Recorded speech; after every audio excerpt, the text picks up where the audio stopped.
ഗൾഫിൽ പ്രവൃത്തി ദിവസമാണ് ഓണം കടന്നു വന്നത്. അതുകൊണ്ട് തന്നെ ഓഫീസിലും ജോലി സ്ഥലത്തുമായിരുന്നു പ്രവാസി മലയാളികളുടെ തിരുവോണം.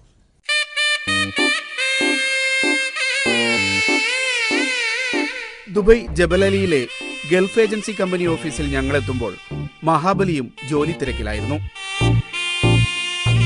ജോലിയൊക്കെ എളുപ്പം തീർത്ത് ആർപ്പുവിളിയുമായി ഒരു ഓഫീസ് പ്രകടനം.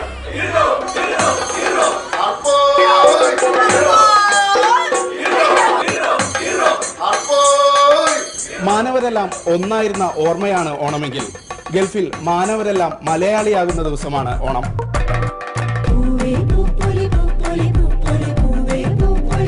യൂറോപ്യന്മാർ മുതൽ ഫിലിപ്പീനോകൾ വരെ ഇന്ന് ഓണക്കോടിയിലാണ്.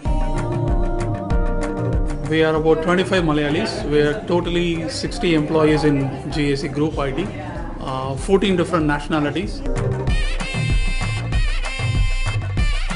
അടുത്തിടെ ഗൾഫിലെത്തിയ പലർക്കും ഇത് ആദ്യത്തെ ഓണാനുഭവമാണ്. It's my first experience. It's been lovely. I have great colleagues that are introducing me to this wonderful harvest festival. So it's very interesting to discover some cultures of Kerala.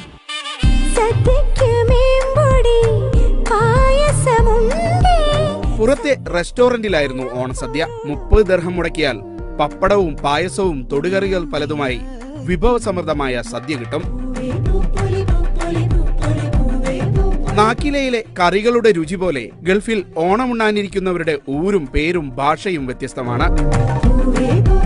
മലയാളികളുടെ ഓണം അന്താരാഷ്ട്ര ഉത്സവമാകുന്നത് ഇവിടെയാണ്. ദുബൈയിലെ ജബലലി ഫ്രീ സോണിൽ നിന്നും camera person Faheem Muhammad അലിക്കൊപ്പം Shinu Shamsuddin, media 1.